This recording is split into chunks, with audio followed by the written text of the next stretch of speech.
திறப்பிலே 5 நிமிடங்கள். கிறிஸ்துவுக்குள் மிகவும் பிரியமான என் அன்பு சகோதர சகோதரிகளே, திறப்பிலே 5 நிமிடங்கள் என்கிற இந்த ஜெப நேரத்தில் என் அன்பு சகோதர சகோதரிகள் உங்கள் அனைவரோடு கூட இணைந்து ஜெபிக்க கர்த்தர் பாராட்டின கிருபைக்காக ஆண்டவருக்கு நன்றி செலுத்துகிறேன். இன்றைக்கும் ஒரு முக்கியமான காரியத்திற்காக நாம் ஜெபிக்க இருக்கிறோம். உலகத்தின் வான் படைகளில் வலிமையான படை இந்தியாவின் விமானப்படையும் ஒன்று.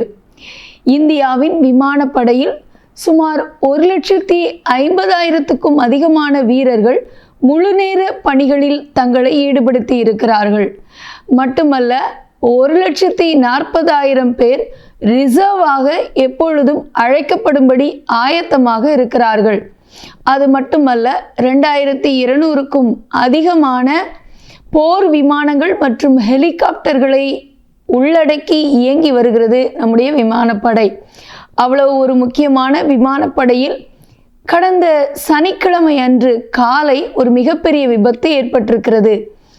அசாமில் உள்ள ஜோர்ஹட்டில் அங்குள்ள அந்த விமான நிலையத்தில் தரையிறங்க முயன்ற பொழுது ஏற்பட்ட விபத்திலே விமானப்படை வீரர்கள் 5 பேர் உயிரிழந்திருக்கிறார்கள் என்று கூறப்படுகிறது. நம்முடைய விமான படையில் உள்ள வீரர்கள் 5 பேர் ஒரே நேரத்தில் உயிரிழந்திருப்பது என்பது ஒரு மிகப்பெரிய இழப்பு என்று பார்க்கப்படுகிறது. இந்த விமானப்படை விபத்துக்காக நாம் அதை குறித்து யோசித்து பார்க்கும் பொழுது ஒவ்வொரு வீரர்களும் விசேஷித்தவர்கள், தேவையானவர்கள், அவர்களுடைய குடும்பங்களும் கூட தற்போது மிகப்பெரிய அளவில் மனதளவில் பாதிக்கப்பட்டிருக்கிறார்கள். இந்த விமானப்படை வீரர்களை இழந்து தவிக்கிறவர்களுடைய குடும்பங்களின் ஆறுதலுக்காக ஜெபிக்க வேண்டும். இப்படிப்பட்ட விமான விபத்துக்கள் தடுக்கப்பட கர்த்தர் நம்முடைய விமானப்படை வீரர்களுக்கு தேவையான நல்ல பாதுகாப்பை கொடுக்க நாம் ஜெபிக்க போகிறோம். சனிக்கிழமை காலை ஜோர்ஹட்டில் உள்ள அந்த விமானப்படை நிலையத்தில் AN 32 ரக விமானம் தரையிறங்க முயன்ற போது இந்த விமானம் விபத்துக்குள்ளாயிருக்கிறது. இந்த விபத்திலேயே சம்பவ இடத்திலேயே 5 வீரர்கள் உயிரிழந்திருக்கிறார்கள். இப்படிப்பட்ட விபத்துக்கள் தடுக்கப்பட நாம் ஜெபிக்க வேண்டும். இந்த விபத்துக்கான காரணம் இன்னும் கண்டறியப்படவில்லை. ஆகவே விசாரணைக்குட்படுத்தப்பட்டிருக்கிறது. ஆகவே இப்படிப்பட்ட விபத்துக்களிலிருந்து விமானப்படை பாதுகாக்கப்பட, இப்படிப்பட்ட விபத்துக்களிலிருந்து விமானப்படை வீரர்களும் பாதுகாக்கப்பட ஜெபிக்க வேண்டும். இந்த மாதிரி விபத்துக்கள் அடிக்கடி நேரிடும் பொழுது தொடர்ந்து விமானப்படையினுடைய வலிமை குறையக்கூடிய சூழ்நிலை ஏற்படும். ஆகவே முக்கிய படையாக கருதப்படுகிற இந்த விமானப்படை, அதுவும் போர்க்காலங்களில் அதிவேகமாக செயல்படக்கூடிய இந்த விமானப்படை வீரர்களுடைய பங்களிப்பு என்பது முக்கியமானது. ஆகவே இவர்களுக்காக, இவருடைய குடும்பங்களுக்காக, இவர்களை இழந்து தவிக்கின்ற குடும்பத்தினர் ஆறுதல் அடைய, வரும் நாட்களில் இப்படிப்பட்ட விபத்துக்கள் தடுக்கப்பட, விபத்துக்கான காரணம் கண்டறியப்பட்டு சரி செய்யப்பட நாம் ஜெபிக்க போகிறோம்.